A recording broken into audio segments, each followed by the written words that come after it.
Hello guys, welcome to our channel Maths Concept Academy. मेरा नाम रवि। मैं आपके लिए मैथमेटिकल कंटेंट और साथ साथ केवीएस के अपडेट लेके आते हैं सॉरी केवीएस तो अब अपडेट क्या ही लाएंगे, अब तो बस खत्म हो गया प्रोसेस। लेकिन अभी भी केवीएस से रिलेटेड बहुत सारी बातें हैं जो मैं आपको बता सकता हूँ और बताऊंगा समय के साथ। अब थोड़ा सा फोकस करते हैं डी ट्रिपल एस बी को। बहुत सारे बच्चे जिन्हों के 150 से ज्यादा नंबर थे केवीएस में और उन्हें मौका नहीं मिल पाया था इंटरव्यू की नाइंसाफी की वजह से। मैं क्लियरली इसे नाइंसाफी कहूंगा, चाहे किसी प्लेटफॉर्म पे कहला दो, क्योंकि हमने इसे पर्सनली देखा है, अपने परिवार में देखा है, अपनी आंखों से देखा है, अपने दोस्तों के साथ देखा है। कई बार तो ऐसा देखा है कि वो बहुत डिजर्विंग, बहुत टैलेंटेड बच्चा होता है, लेकिन उसका सिर्फ सिलेक्शन नहीं होता क्योंकि यहाँ पैरामीटर्स पता नहीं क्या है, पता नहीं मतलब हम नहीं जानते। ओके ठीक है, तो फिर ओके होता क्या है, तो जिन सभी को मौका नहीं मिल पाया था केवीएस में इंटरव्यू की नाइंसाफी की वजह से पीआरटी पोस्ट में, वो सब अपनी कमर कस लें क्योंकि अब डी ट्रिपल एस बी, मैंने कहा ही था डी ट्रिपल एस बी की वैकेंसी आएगी। D triple S B PRT की वैकेंसी आपको देखने को मिल जाएगी मार्च अप्रैल में। मार्च अप्रैल से पहले ही देखने को मिलेगी, बाद में नहीं, ठीक है ना। तो डी ट्रिपल एस बी की वैकेंसी मार्च अप्रैल से पहले देखने को मिल जाएगी आपको।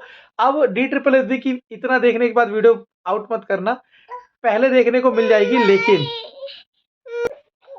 डी ट्रिपल एस बी की तैयारी जिन्होंने भी केवीएस की तैयारी करी है उनको थोड़ा सा और मेहनत करना पड़ेगा, क्योंकि डी ट्रिपल एस बी का पैटर्न अलग है। यहाँ पेपर 1 जो होता है वो एग्जैक्टली एसएससी पैटर्न का होता है।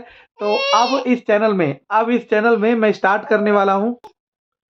तो D triple S B exam PRT की तैयारी करने के लिए आपको कुछ बातों का ध्यान रखना पड़ेगा। नंबर 1, इसमें जो पेपर 1 होता है वो बहुत बहुत बहुत डिसाइडिंग फैक्टर होता है ज्वाइनिंग के लिए या सिलेक्शन के लिए।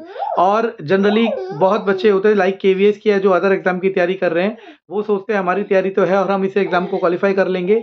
वो यहाँ पे गलती कर जाते हैं। गलती ये कर जाते हैं कि वो ये ध्यान नहीं देते कि इसके पेपर पैटर्न में पेपर 1 का जो जनरल पेपर है उसका बहुत बहुत बहुत वेटेज है। तो कुछ बातों का ध्यान आपको रखना पड़ेगा, अदरवाइज सिलेक्शन में बहुत मुश्किल हो जाएगी डी ट्रिपल बी पीआरटी। वो ये कि आपको मैथ्स अपना अच्छा करना है एसएससी लेवल का, रीजनिंग आपको अच्छी रखनी है अपनी एसएससी लेवल की, और करंट अफेयर और जीएस वाला पोर्शन भी बहुत अच्छा करना है। याद रखना पेपर 1 यहाँ पे डिसाइडिंग फैक्टर है। अगर आपको आपने इसको ध्यान नहीं दिया तो बहुत मुश्किल होने वाली है, ये मौका भी खो जाएगा। तो आपको करना क्या है, पहले तो चैनल को सब्सक्राइब कर ले अगर आप नए हैं तो, आपने अगर नहीं करा तो, क्योंकि अब हम कल से डेली मैथ्स का, रीजनिंग का वीडियो डालेंगे डी ट्रिपल बी पीआरटी का।